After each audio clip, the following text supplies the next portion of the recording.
Olá, nono ano, tudo bem? E aí, vamos lá começar o nosso ano, o último ano de vocês nos anos finais do ensino fundamental. Ano que vem é ensino médio, então vamos nos dedicar, né, esse ano, que ano que vem é, é outra etapa da vida de vocês, né?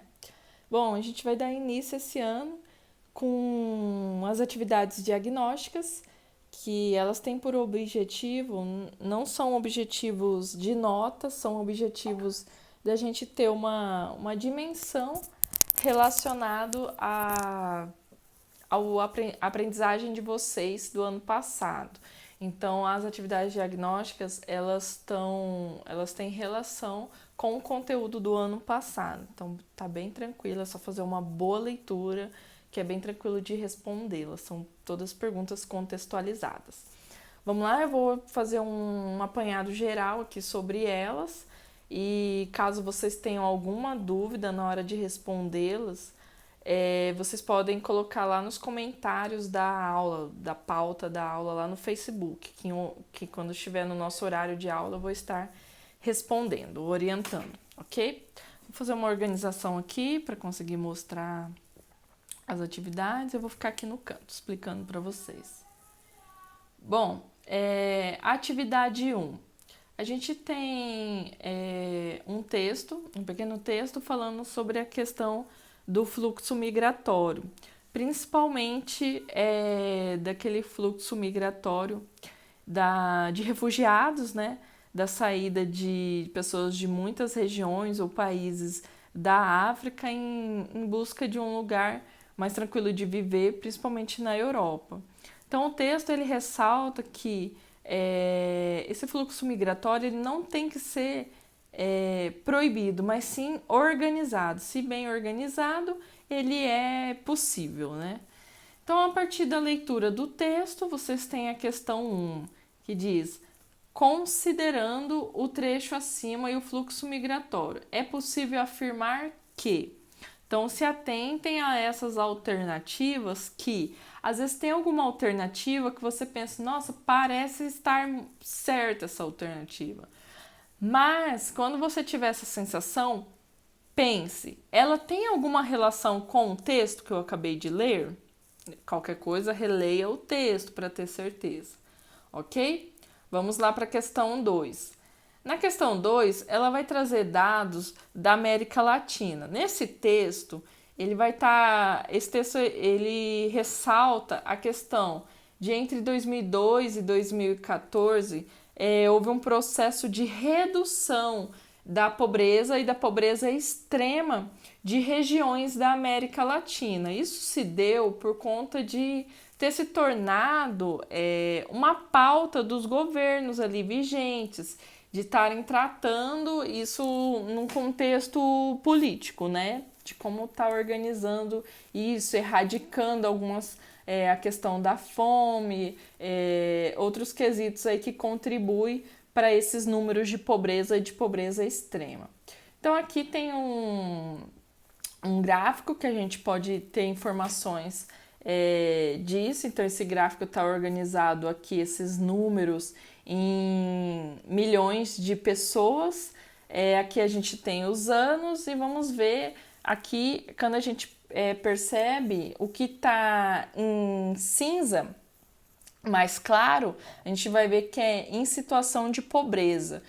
Na cor um cinza mais escuro é em situação de pobreza extrema. Então, esse primeiro aqui vai ser em situação de pobreza e o segundo aqui, a segunda barra, em situação de pobreza extrema. Então, a gente vai perceber que, ó, por exemplo, vamos falar de situação de pobreza. Em 2002, a gente tem 230 milhões de pessoas aí em situação de pobreza.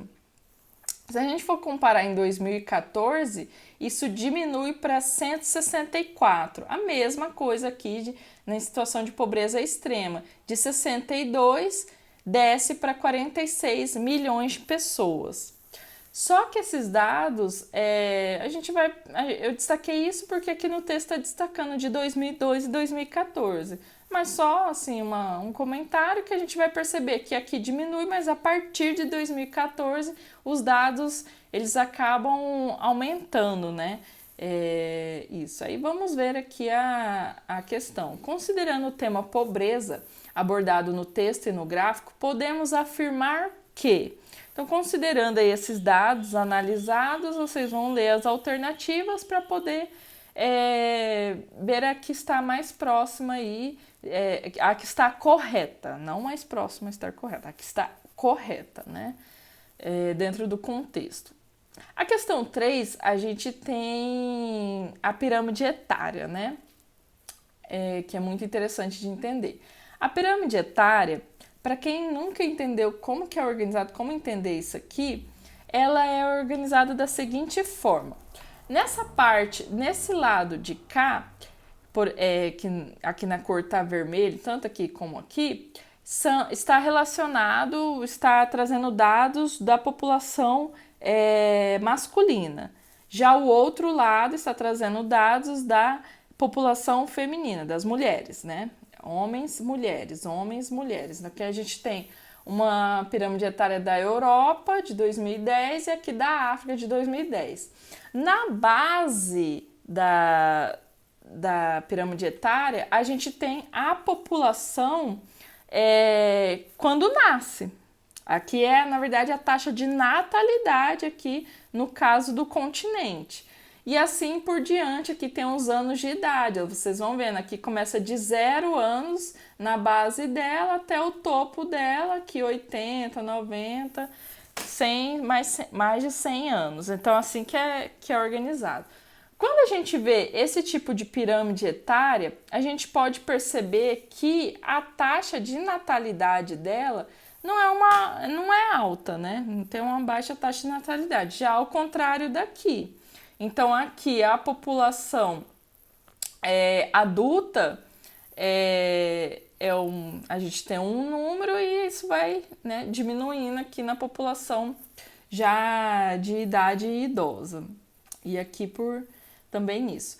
Essa pirâmide etária, ela vai ter uma informação a mais, que é esse tracejado aqui, que ela está mostrando como que era a pirâmide etária dos anos 50, de 1950. Aqui também, de 1950. Então, para fazer um comparativo. Então, aqui é bem parecida, muda um pouco os dados, mas aqui muda muito mais os dados na pirâmide etária da Europa, né? Como mudou, como antes, aqui, ó, o tracejado tá aqui, nascia muito mais crianças, né? Era mais... A população foi diminuindo o nascimento aí da população. Ok, analisando as pirâmides etárias, podemos afirmar corretamente que, então analisando as duas, fazendo um comparativo aí, né? Aí qual que tem a maior taxa de natalidade, nascimentos?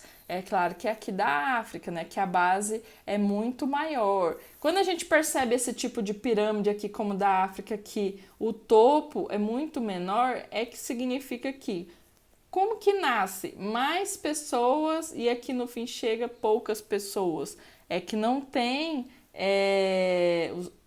no caso aqui o continente, uma expectativa de vida elevada, então as pessoas não conseguem viver até ao longo dos anos, 70 anos, 80 anos, por não ter acesso à qualidade de vida, entre outras coisas muito importante para